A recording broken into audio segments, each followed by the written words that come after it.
Since 2003, this is the Sports Source, East Tennessee's #1 sports talk show. Presented by Hype Wrench, and by Junk Be Gone, and by the Garza Law Firm. With your host, John Pennington. The Sports Source starts now. Good Sunday morning and welcome into the Junk Be Gone studios for today's episode of the Sports Source. Hope you had a good Thanksgiving. The Volunteers feasted yesterday. They outfought Vanderbilt 48-24, wrapped up their regular season at 8-4. That's nobody's goal, so we'll talk about how big is that disappointment. We'll also give it some context by looking at numbers at Tennessee that might surprise you.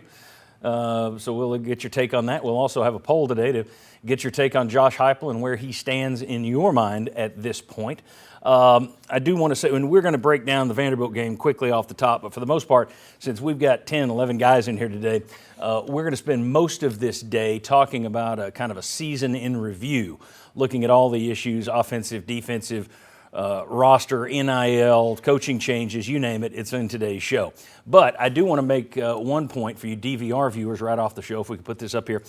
Take note, folks, if you are watching this on DVR right now, if you just turned it on, more than likely, the last 1/3 of today's show is going to cut off on you. Several grid guides out there show that Spanish soccer is listed on WATE TV beginning at noon. Actually, it does begin at 12:25, so we will be ending early today, so you can watch Real Madrid versus Cadiz. I'll pause for the cheering. If you miss the end of today's show, you can watch it at sportsource.tv or on the Sports Source YouTube channel beginning at 3 p.m. today. And those segments are put up 1, 2, 3. The last 3 segments will be up there. You just click on that segment and watch it right there on one of those 2 websites. All right. This first segment of today's show is brought to you by our friends at Junk Be Gone. Now, I fell behind just a little bit in my spring cleaning since we're in December.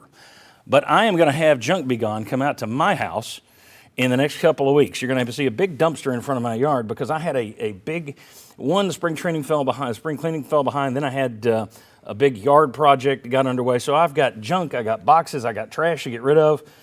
Well, that means Junk Be Gone. That's who you call.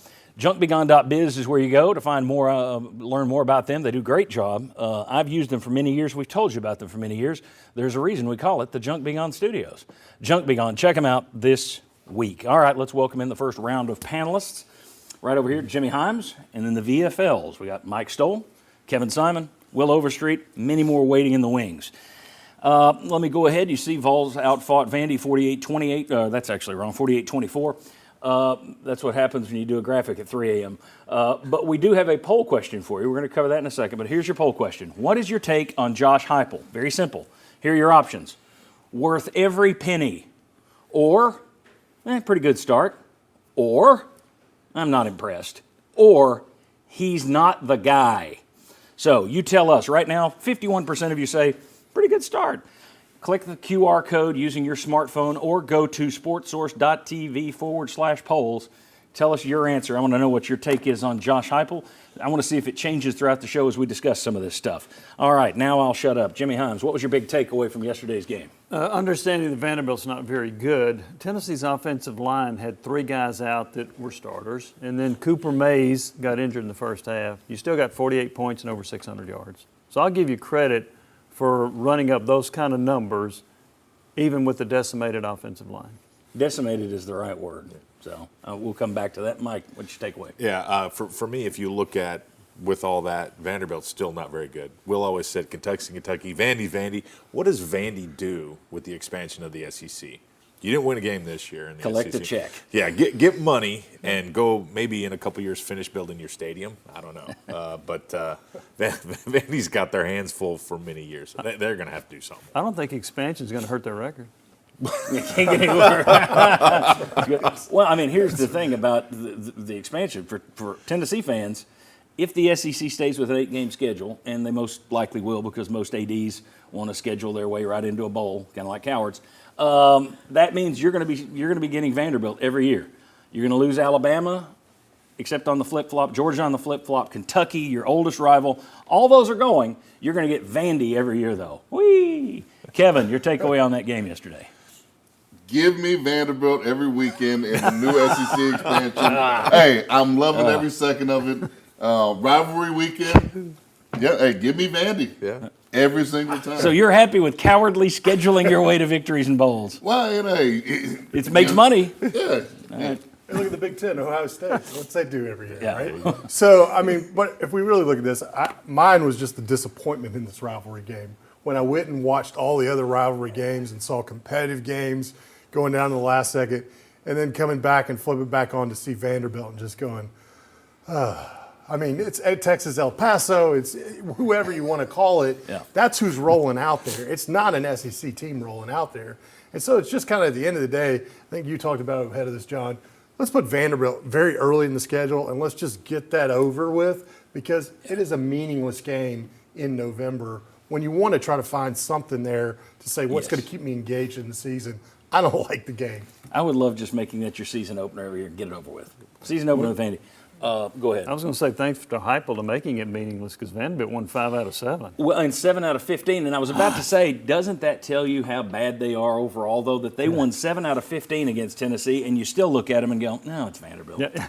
I mean, you took care of Kentucky when you were down. Yeah. You didn't take care of Vanderbilt. And yet, I would still rather play Kentucky 9 times out of 10. It's more interesting than Vanderbilt. Agreed. Which, if I'm a Vandy fan watching this, I'm mad, but is what it is. All 6 of the Vandy fans? All 6 of them. All 6 of them. Let's talk about the injury thing because Tennessee, quite frankly, should be glad the regular season is coming to a close when it is.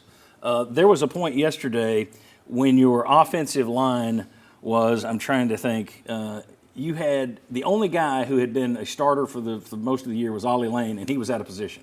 At one point, everybody else, you had Austin Nichols in there, you had Jackson Lampley in there, you had Dane Davis, you had Crawford, and Ollie Lane at center. That's no way to continue forward. So this year, unlike last year, this year the depth really was exposed, I thought, for this team. And I thought it not only was it exposed it in a very bad light that you don't have the depth yet that you need to. If you're thinking you're going to be 11 wins every year, you're going to have to start stacking some wood in the recruiting class. Well, I think it also showed, I mean, throughout the year, like the wide receiver core, in the sense of you had guys that graduated and went on to the NFL, and you expected certain guys to take that next step and fill that gap and close the void, maybe not 100%, but you came nowhere close to that. And so that's also what talks to you about depth of where you are in the recruiting of what's on your roster of, you know, who are the Jimmy and Joes back there, because you don't have a guy that, you know, hey, this guy's an all-SEC player and he's going to leave. Oh, well, you know, somebody's going to step up and fill in. You don't have that on this team. You can't be guaranteed that that's going to happen. Like in past Tennessee teams, you're like, well, somebody's going to become that SEC guy. You don't have that right now, or the luxury of that, of saying, no, we can just roll it out there and the next guy will have a good spring and then he'll come in and be an all-SEC type player. That's not happening. When you played, Tennessee had stockpiled a lot of recruiting classes, and you could do that. Yep. More so when you played than right now. Yeah, for sure. Let me ask Kevin and Mike, whoever wants to can jump on it. In terms of player development, the last couple of years we've talked about, wow, this staff has taken what they received and gotten these guys better. You look at a Jalen Hyatt, who got better from year to year. Darnell Wright kept getting better year after year. This year we didn't see as much of that. I'm sure there was some. If we went player by player, there was some, but it wasn't like we'd seen the previous 2 years. So what am I to believe? This group develops talent really well, or this group just developed Jeremy Pruitt's talent very well? It's a hard question. Yeah, it's a very hard question, and I think probably Stoltrain might reference some of that as we move on. Well, yeah, exactly. So, but that's individual. But yeah, I mean, you do, and you sit. We always used to sit in the room and like, okay, that guy's coming up, he's going to do well. That guy's coming up, he's doing well. You see him in practice, what he's doing. We didn't see leaps and bounds of people progressing. And yes, you filled in offensive linemen yesterday, patchwork. I'd have loved to have been able to be on there and jump in and when I was younger, but they just don't have the depth at all. And Hypo referenced it this week, which was kind of interesting that he actually said something about we're missing a whole recruiting class, basically. We're kind of missing that middle tier group, and we got all these seniors, we got all these young guys. We're missing some people, and I thought that was an interesting comment. Well, people often point back to, whichever. They always point back to the fact that, well, he's had 3 recruiting classes. Whenever a guy's in his third year or second year, well, you've got 2 classes. That first recruiting class is always that patchwork. Last guy set the stage, then you're kind of holding some of that together, trying to find other guys at the last minute. So really, he's had 2 full recruiting classes of his own guys.